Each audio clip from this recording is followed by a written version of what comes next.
by the blood of our people are your lands kept safe. I see in your eyes the same fear that will take the heart of me. So do all who live to see such times. By all that you hold dear, this good earth. There's some good in this world, and it's worth fighting. All right, this is going to be a quick one because we are going to revisit this idea. And I just wanted to put it out there to get people to start talking about it. And that way, when we come back to this, when I've got my partner in crime back, we can kind of dive more into it and we don't have to rehash this whole idea. But essentially, this article argues the idea that Tolkien's Middle-earth wasn't a place, it was a time in English history. Now, this is not new. I've heard a lot of people talk about this, and yet, like I said, it's not brand new. This is very common interpretation of Tolkien. The problem I have is with the map that's used, and that's why it's not quite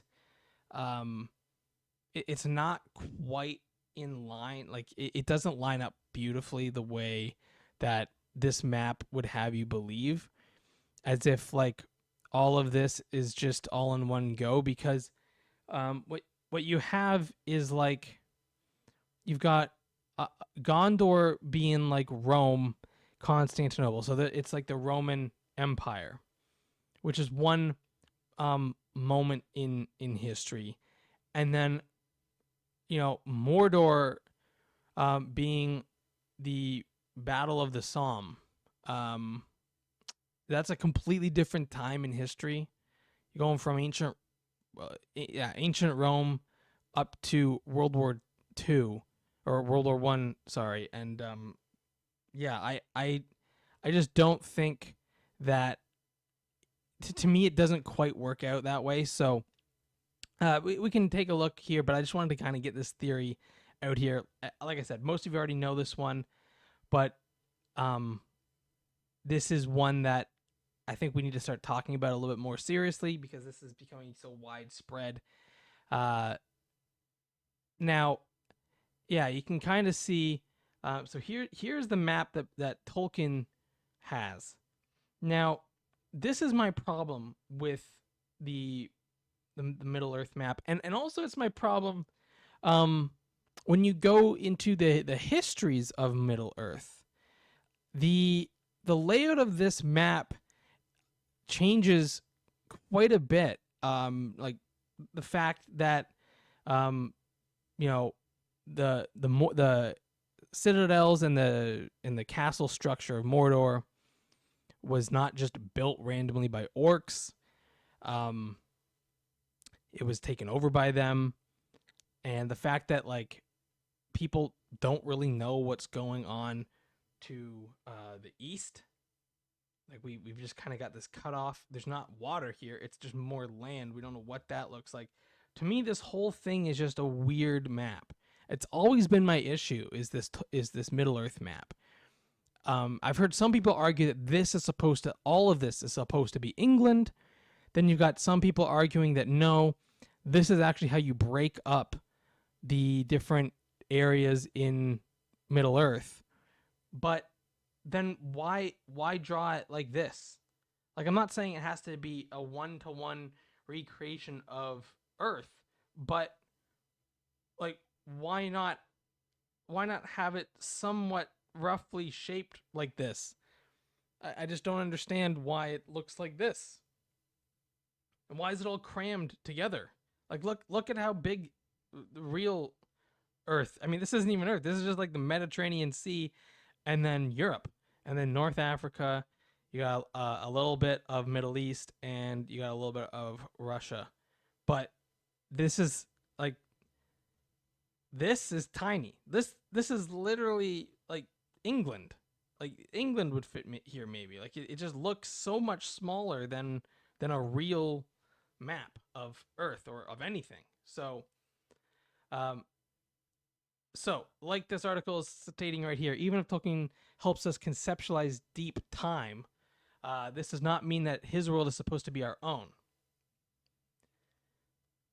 So, yeah, I think this is where I get kind of confused by the theory that Middle Earth is our English. I'm mostly British ancestry, so I can say that. But yeah, I do not see how Middle Earth is supposed to represent a shared British history in this way. Rather, I can see it being more the way that I can kind of get on board with this notion is that it's more of a shared mythology. And obviously it's fake because Tolkien just wrote it. It's not like it was passed down. But what he tried to do was incorporate a number of myths that are present in England and I guess the United Kingdom overall.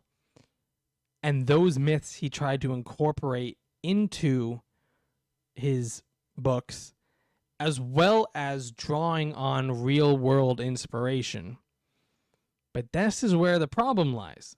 Because if you're drawing on real world inspiration, you're going to muddle up the mythology that you're trying to bring on as if it were told, passed down from people who wouldn't know about World War I or II, and heck, might not even know about the Roman Empire.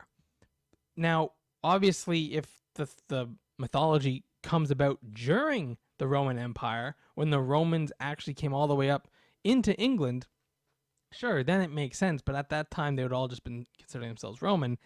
And then when you fall into a dark age, you kind of lose touch with that. And so there could be something to say about an ancient mythology found in England that alludes to a great society of people that once existed. We kind of have that in Tolkien's world, but at the same time, it's not quite clear which aspects of. I mean, heck, even just look at this: Mordor and Isengard are post-industrialized England, and now this is something that I think is taken from the films more because the films really do showcase almost like a conveyor belt factory-ish working society. But I just if the idea is to be a mythology, which is what people argue, and I kind of agree with that, then it can't also be drawing on real-world inspiration and still be holding true to the initial idea of that mythology. And that's my issue. Now, I would love to hear people, in the comments, let me know where my thought process is wrong on that.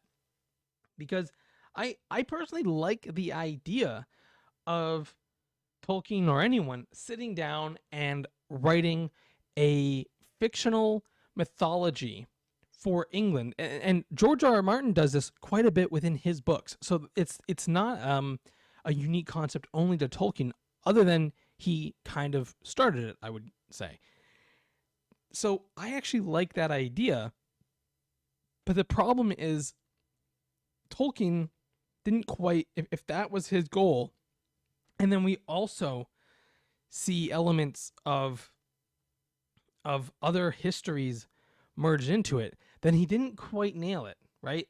Like that's my issue. I think Martin writes a much better fictional mythology than Tolkien does. Now maybe that's blasphemy to say.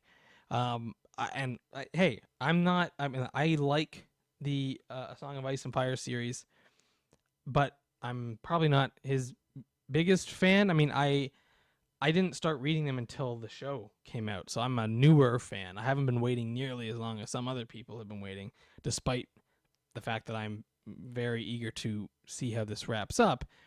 I just find that the fictional religions and backstory and lore to fake history that happened only in that world, which is not based, Like it has nothing to do with real life. It looks like it based on the way he drew the map.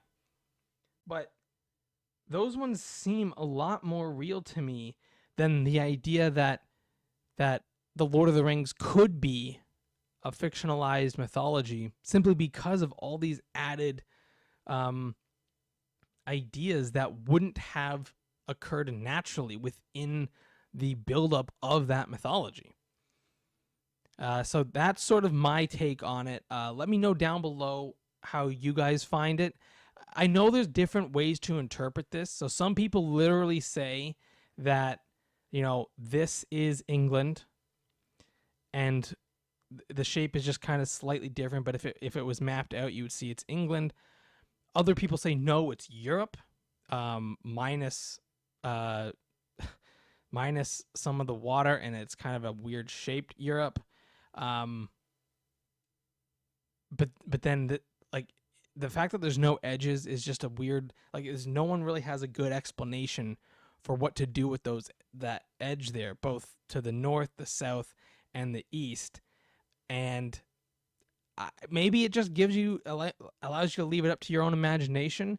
But to me, it really makes it hard to see the idea that this is like a real life mythology of our world.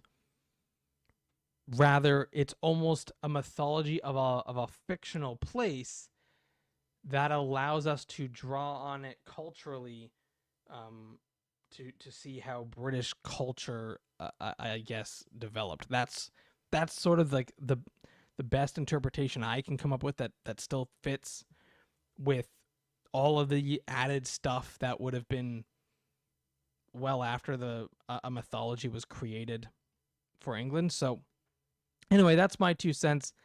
I know some people are going to hate on it, but I would love to know how people reconcile that. Like how do you view this map versus this map up here? And, how do you find, if you look up here, I've heard people argue for different areas to be represented differently. So for example, we've got Rohan is literally all over the place. To me, that doesn't quite make a lot of sense from this map here.